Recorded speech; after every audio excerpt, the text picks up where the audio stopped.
Let's consider the question that we have on the board. We are looking at the index law of logarithm. We are asked to express the following in index form. The first question here is log 9 base 3 equals to 2. We want to change log 9 base 3 equals to 2 to index form. Don't forget that I told you that according to index laws of logarithm, if you have log y base x equals to z, if you want to change this to index form, this base will carry what you have here. So I'm going to have x raised to the power of z equals to, you're going to equate to what you have here, equals to y. X raised to the power of z equals to y. Do you understand? So that means if I want to change log 9 base 3 equals to 2 to index form, log 9 base 3 equals to 2 in index form, this base, which is 3, will carry this 2. So I'm going to have 3 raised to the power of 2 will be given. Do you get it? Because 3 raised to the power 2 is what? 3 times 3. And 3 times 3 is 9. Do you understand? So that is the solution to this question. In index form, this will be equals to 3 raised to the power of 2 equals to 9.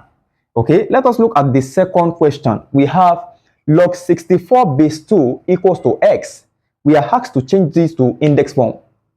For this, I'm going to have log 64 base 2 equals to x.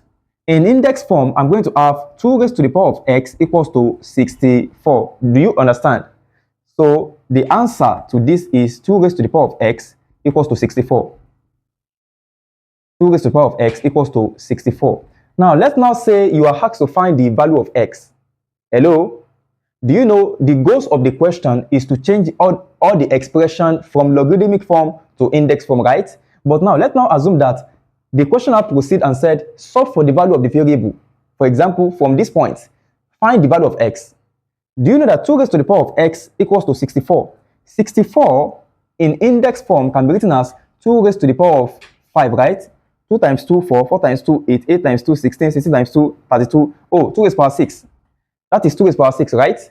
So therefore, here I'm going to have 2 raised to the power of x equals to 2 raised to the power of 6. Hence, x will be equals to 6. Because now the base here and this base are equal. That means that their power will also be equal. So x equals to 6. Okay? Now, we have log p base 8 equals to q. We are asked to change this to index form. This will be equals to 8 raised to the power of q equals to p. Do you understand? Because this 8 will carry this. Now we have the fourth question, log 10,000 base 10 equals to x. We are asked to change it to index form. Log 10,000, sorry. Log 10,000 base 10 equals to x. For this, I'm going to have 10 raised to the power of x equals to 10,000, right? Now, 10,000 can be written as 10 raised to the power of 3, right? Because 10 times 10 is 100. 100 times 10, 1,000. Oh, 10 raised to the power 4. So I'm going to have 10 raised to the power of x equals to 10 raised to the power of 4. So therefore, the value of x here will be equals to 4. Because now the base here are equal. That means the power will also be equal.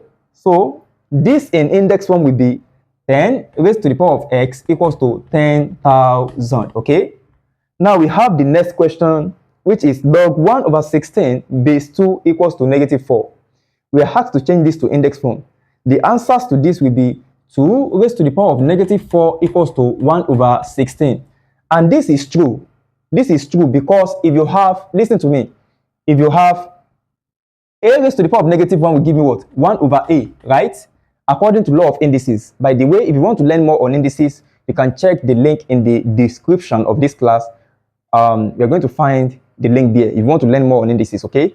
Because you see, indices and logarithm, they are related. Are you getting it? So now, if you have a raised to the power of negative 2, you're going to have 1 over a squared, right? Now, but we are having 2 raised to the power of negative 4. 2 raised to the power of negative 4 will be equals to 1 over 2 raised to the power of 4. And this will be 1 over 16, right? Yes. So therefore, you can see that 2 raised to the power of negative 4 is 1 over 16. And what we have at the right hand side is also the same thing as 1 over 16. So that means that this law is very true. Are you getting it? This law is true.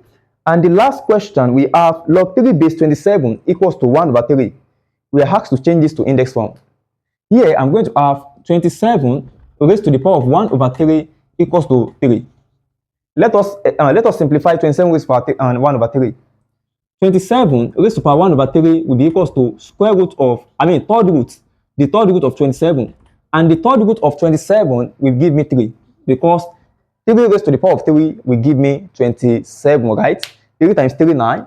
9 times 3, 27. So therefore, this is true. So anytime you are asked to change a logarithm form, a logarithm to an index form, all you have to do is that focus on the base and check what you have here. The base is going to carry what you have here, and you're going to equate it to what you have in this place. Do you understand?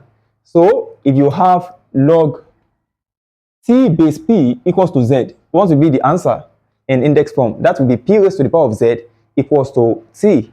I hope you understand.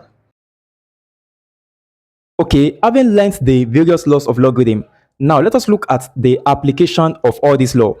Okay, we are happy to watch the complete class. Kindly click on the link in the description of this video or the comment section. Okay, see you in the next class.